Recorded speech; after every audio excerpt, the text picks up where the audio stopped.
So the consensus of experts over the years has stated that in a golf swing, there is a conscious delay of the uncocking of the wrist. In this video, I'm going to show you that that just simply isn't the case. I'm going to use scientific studies and facts to back up my claim. So if you have an open mind, then come along for the ride, because I'm going to show you exactly what happens in the release of a golf club and when it happens as well. Stay tuned.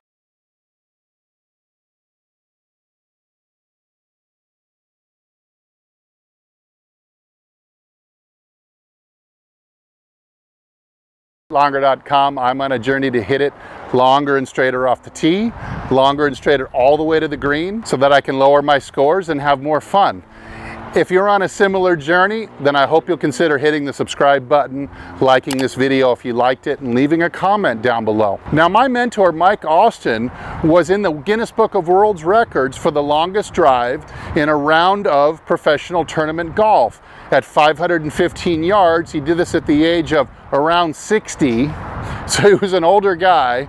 He hit the ball 515 yards, and he did it with a persimmon-headed club, a steel shaft, and a balata-covered golf ball. So it's quite a feat to hit a ball over 500 yards. So you figure he knew a little bit of something about creating speed and distance.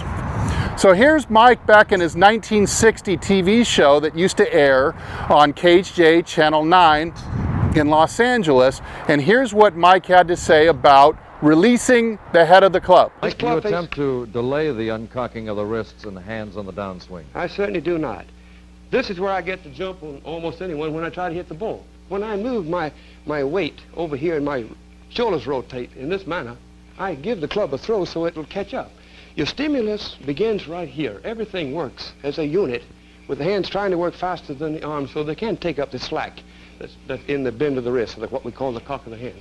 Now again, keep in mind, this was 1960, so Mike was really swimming upstream at that time when it came to the idea that the release is not delayed. The release is started from near the top of the downswing, not down here where you think it does. He reinforced this in the mid-80s in a video that he called Golf is Mental Imagery, where he showed you that the consciously delayed uncocking of the wrists was simply and not true, could not be true. And here's what he said in that video.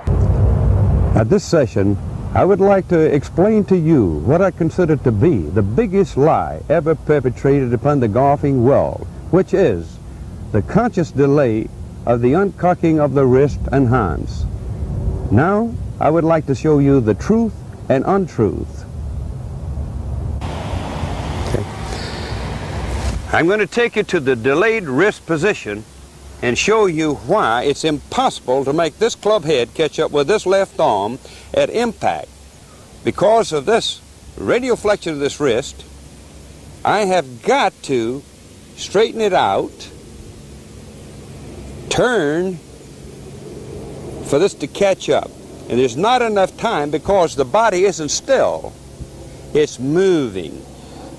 The shift of the weight, the rotation of the torso will make the left arm pass the ball before this club head catches up, and you'll reach an impasse and it'll knock you right back on your right foot. There is a period between stimulus, reaction, and response that has to be adhered to have time enough to make this club catch up with the left arm at the impact position. Now watch this. I'm going to take you to the top of the backswing. Now remember, we have a shift of weight, a rotation of the torso, and the uncocking of the right elbow, the uncocking of the two wrists, and the rolling of the two arms. Watch this. All those have to take place to make the proper golf swing. That's the difference between truth and untruth. The untruth is the delayed uncocking of the hands and wrist. Taking you to the top of the backswing. Shifting the weight, turning the torso, unfolding the right elbow, pronating the right forearm, supinating the left forearm. I caught up here, but my stimulus began here. You're getting a reaction here. You get the response here. Now, of course, Mike went to his grave in 2005, still insisting that the throw of the club, or the outwards throwing or torquing of the club shaft via the grip, was done back here somewhere, not down here where a lot of other YouTube instructors think it does. They are just wrong, and I'm going to show you that you don't just have to believe Mike Austin's word for it, because we now have very detailed, very accurate scientific studies that back up exactly what Mike was saying. All right, fast forward to 2005, Dr. Stephen Nesbitt did a groundbreaking piece of research on the study of forces and torques involved in a golf swing. He studied 84 people, and he found, by gosh, he found that the force to uncock the wrists started being applied from near the top of the swing. Now let me read straight from his paper. This is a direct quote from Dr. Nesbitt, 2005. It says the downswing is initiated with a pulling along the shaft. So that would be this action as the body goes into transition. Stepping down and starting to turn is causing the handle to be pulled on, or the shaft to be pulled on, simultaneously while applying a positive alpha torque, resulting in positive linear and angular work being done. So he's talking about a torque being applied via the hands into the grip that is actually throwing the club this way. So uncocking the wrist this way. And he's saying that's initiating the downswing. Here's a picture in the corner of the graph of the alpha torque. And when it starts, and you can see quite clearly that there is positive, in other words, you're starting to exert force into the grip way back near the start of the downswing. In his study, he found that the force this way starts to ramp up, ramp up, ramp up. It reaches its peak probably about here, although we'll see in other studies exactly where it is. Now in his conclusions, here's another direct quote from Dr. Nesbitt. And keep in mind, Dr. Nesbitt is one of the probably 3 or 4 most foremost experts in the entire world on the analysis of the forces and torques that are happening in a golf swing. This is just stuff, especially on the stuff that he agrees with the other guys on, like this, you just simply cannot have any more doubt anymore what is going on in the golf swing. Let me read. His conclusion is that these coordinated actions give the impression of a consciously delayed wrist motion. They give you the impression when you look at the swing or you look at on slow-mo video, it is just an impression. It's not real. It is an illusion. You are actually starting to release the club back here. The forces ramp up. And what was an interesting thing that he found is that just before impact, the wrists momentarily approximate a free hinge. As we'll see in the next study coming up, you'll see that approximate is a really good term because it's not a true free hinge, but certainly the force being applied by the hands this way does rapidly drop, but never quite reaches zero until the ball is hit. Now what he concluded is that the club shaft at this point is traveling faster than the force we can apply. It would be the equivalent of, say, pedaling a bicycle downhill, where the pedals are going so fast that you can't physically keep up, and so you're never actually adding any more torque to the bicycle to get it to go any faster. It's basically your freewheeling would be a term in terms of bicycles. So free hinge would be the equivalent term in golf. So you are starting the throw here, it peaks here, the wrists are almost going more into a relaxed state that they just can't keep up, no matter how hard they would try anyway. They can't keep up with the club shaft anyway. It's moving faster than they can push.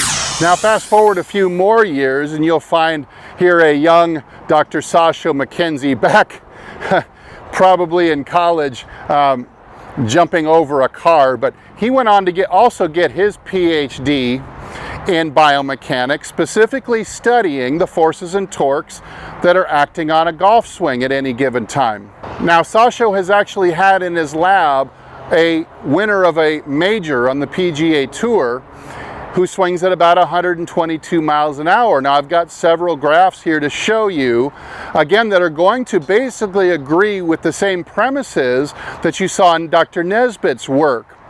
So again, this is a winner of a major on the PGA Tour, not just any tournament, but one of the 4 majors.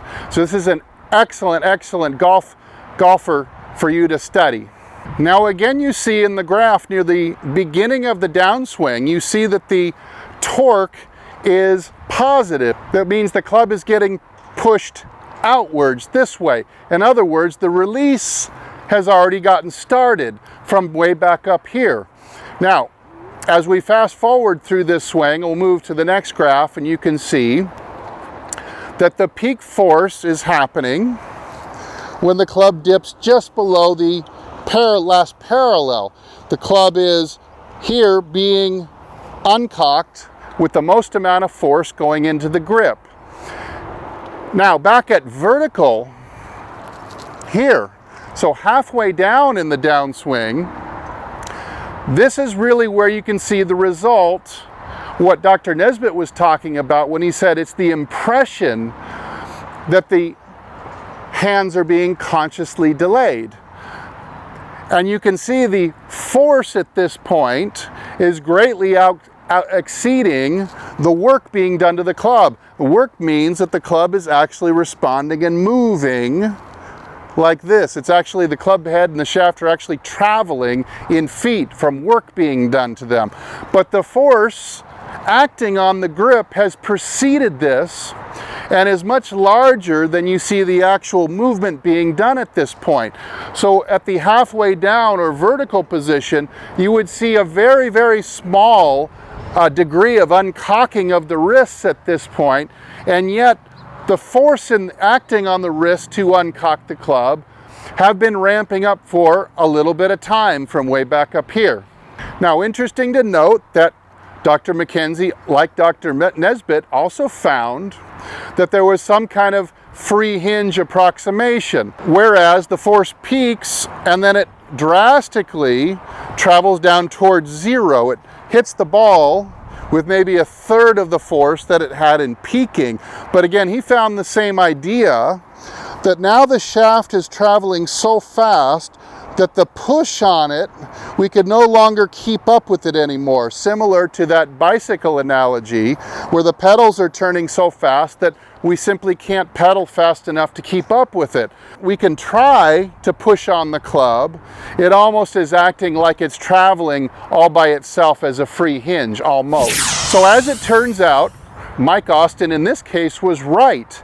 He's been insisting all of these decades that the release starts here. The stimulus, he would say, the stimulus starts here, and then you get a response down here of the club shaft catching up with the left arm at impact. That would be the response. That's what he called it back then.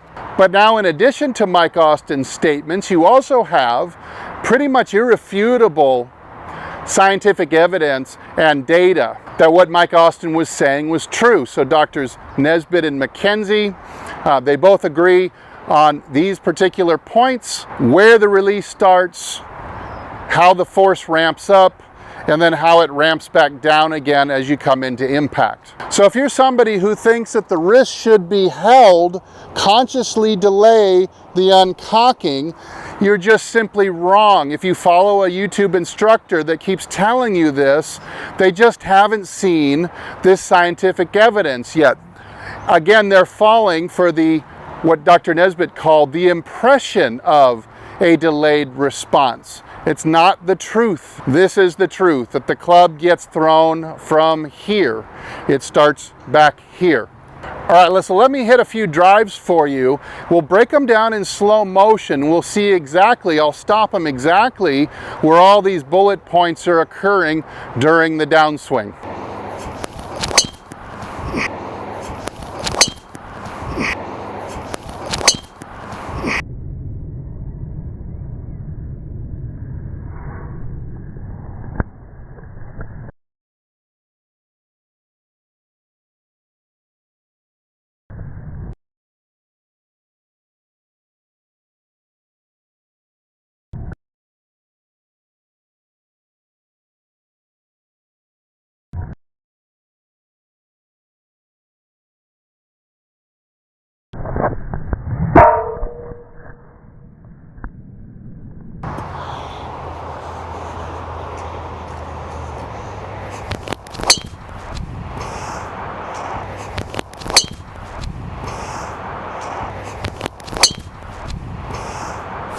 So if you're trying to create some extra club head speed and distance, and you think it's going to happen from trying to consciously delay the uncocking of the wrist because, of course, the long hitters have this tight wrist angle and they unleash it right at the last second, and that's how you do it.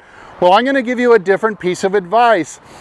As Dr. McKenzie puts it in one of his videos that he did, working with this major winner, said the two things that you would do, really the only two things that you can do to increase your club head speed are this. The handle of the club head goes on a journey that is a certain amount of linear feet. If you were to, take a string and put it in a helical type of shape and then pull that string out and measure it from end to end. So the one thing you could do, you could increase its journey, the size of its journey. So if you can get the handle of the club up and away and further like this from its eventual impact point to where it has to travel more linear feet to get back to the ball again, then you'll have more time to accelerate the handle of the club to a faster speed, therefore increasing the speed of the club head as well.